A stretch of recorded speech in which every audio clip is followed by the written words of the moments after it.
मेरो 7 लाख क्रियाशील सदस्य छ भन्ने पार्टीहरूले देशलाई के दिए? वर्षमा 7 लाख युवालाई बाहिर पठाउन भर्खरै नयाँ आएको पार्टी हो।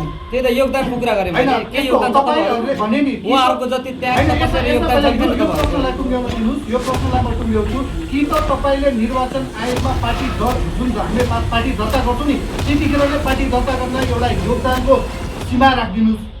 नयाँ दमदार हिरोको फिल्म भने जस्तो छ राष्ट्रपति यति बेला कसरी हेर्नुहुन्छ? कति चुनौतीको रूपमा लिनु भएको छ? यसलाई मैले भनिहालेँ, नयाँ पार्टीको रूपमा पुकार बमोट्नु भएको छ रासोपाबाट। उहाँको उम्मेदवारीको कुरा चाहिँ मैले क्षेत्र नम्बर 4 मा उम्मेदवारी दिएपछि थाहा पाएँ। मैले सोचिरहेको थिएँ कि उहाँ पक्कै पनि अहिले हवारमा डिग्री लिइरहनु भएको छ भन्ने सोचेको थिएँ। उहाँको उम्मेदवारीको घोषणापछि मलाई थाहा भयो कि उहाँ यहीँ हुनुहुँदो रहेछ, उम्मेदवारी दिन आउनुभएको रहेछ। हिजोको दिनमा क्षेत्र नम्बर 1 बाट हार्दै गर्दा अहिले यहाँको क्षेत्र नम्बर 4 को पुरानो जो विजेताले छोड्नुभयो भन्ने कुरा थाहा पाएपछि क्षेत्र नम्बर 4 मा चाहिँ उम्मेदवारी दिँदाखेरि मैले जित्छु कि भन्ने प्रलोभनका साथ उहाँ आउनुभएको छ।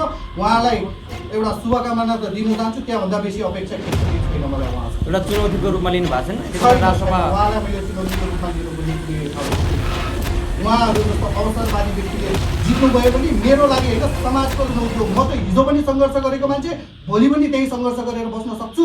तर क्षेत्र नम्बर 4 मा पुकार बमले जित्नुहुन्छ भने क्षेत्र नम्बर 4 को लागि चुनौती हो, यसरी बुझ्नुपर्छ। तपाईँको पार्टीको सङ्गठन पनि छैन, पार्टीको नयाँ जय मातृ पार्टी यो भर्खर नाम सुनेको होइन, सायद यो बनेको थोरै केही महिना मात्र भएको लाग्छ। कसरी तपाईँको सङ्गठन छ, तपाईँको आधार छ, कसरी जित्नुहुन्छ? यो प्रश्न एकदम सङ्गठन भएका पार्टीहरूले आजसम्म 80 वर्षसम्म राजनीति गर्दा देशलाई कुन विकास दिएर यो प्रश्न सोधिँदैछ के होइन? सङ्गठन छ, 10 लाख क्रियाशील सदस्य छ, मेरो 7 लाख क्रियाशील सदस्य छ भन्ने पार्टीहरूले देशलाई के दिए? वर्षमा 7 लाख युवालाई बाहिर पठाउने मात्र दिए होइन? ठिक छ, मेरो पार्टीमा अहिले सङ्गठन छैन, म नयाँ पार्टी हुँ, तर म भने नि म इमान्दारिताका साथ काम गर्छु भन्ने विश्वासका साथ यहाँ आएको छु।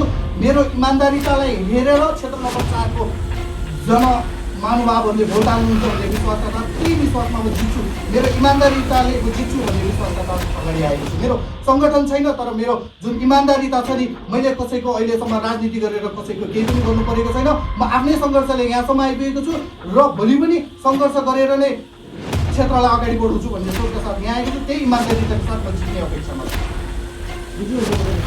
म जित्छु भनेर त आएको। अब तपाईँले सुन्नुपर्छ भन्ने अवस्था त छैन होइन? सुन्नुभएछ भने अचम्म नमान्दा पनि हुन्छ। किन नमान्नु भन्छु भन्दाखेरि यदि इमान्दारिताले यो देशमा जित्दैन भने मेरो जमानत जफत भएछ भने म त्यो स्वीकार गर्न सक्छु। जस्तो बङ्गलादेशको चुनावी परिणामको बारेमा अहिले हामी सबैजनालाई थाहा नै छ।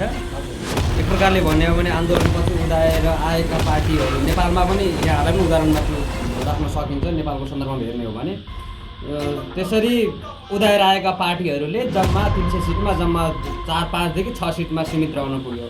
अब त्यसरी हुँदै गर्दा तपाईँहरू अगाडि आउनुहुन्छ, हामी नै अगाडि आउँछौँ भनेर यो पुरानोहरूलाई गाली गरिरहनुमा के तुक देख्नुहुन्छ तपाईँहरू? यस्तो छ, तपाईँको यो प्रश्न चाहिँ खासमा हामी भन्दा पनि अहिले जुन हिजो यो विद्रोह गर्दाखेरि जुन अहिले जेनजीको विद्रोहकोमा जुन लासमाथि राजनीति गर्न आए नि त्यो व्यक्तिहरूलाई गर्दाखेरि अझै उपयुक्त हुन्थ्यो होला।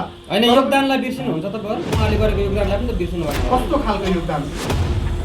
एमाले, काङ्ग्रेस, माओवादीहरूले गरेको योगदान तपाईँहरूलाई के योगदान छ? होइन, हामी भर्खरै नयाँ आएको पार्टी हो। त्यही त योगदान पुरा गरे के योगदान तपाईँहरूले भने नि उहाँहरूको जति त्याग तपस्या योगदान छ यो प्रश्नलाई टुङ्ग्याउन दिनुहोस्। यो प्रश्नलाई म टुङ्ग्याउँछु कि त तपाईँले निर्वाचन आयोगमा पार्टी जुन हामीले पार्टी दर्ता गर्छौँ नि त्यतिखेर नै पार्टी दर्ता गर्दा एउटा योगदानको सीमा राखिदिनुहोस् होइन? त्यो सीमा राखिदिनुहोस्। त्यो योगदान पुर्याएपछि मात्र तपाईँ पार्टी दर्ता गर्न पाउनुहुन्छ भनेर त्यो सीमा राखिदिनुहोस्। होइन भनेदेखि हामी परिवर्तन गर्न चाहन्छौँ, हामी देशलाई माया गर्छौँ, हामी युवालाई देशमै राख्न चाहन्छौँ, हामी देशभित्रै गर्छौँ भन्ने पार्टीहरूलाई तपाईँ योगदानको आधारमा जो गाँच्नुहुन्छ भने तपाईँले हिजो भनेको पार्टीले जुन पार्टीले योगदान गर्यो त्यही योगदानको अवस्था त होला नि होइन? आजको यो अवस्था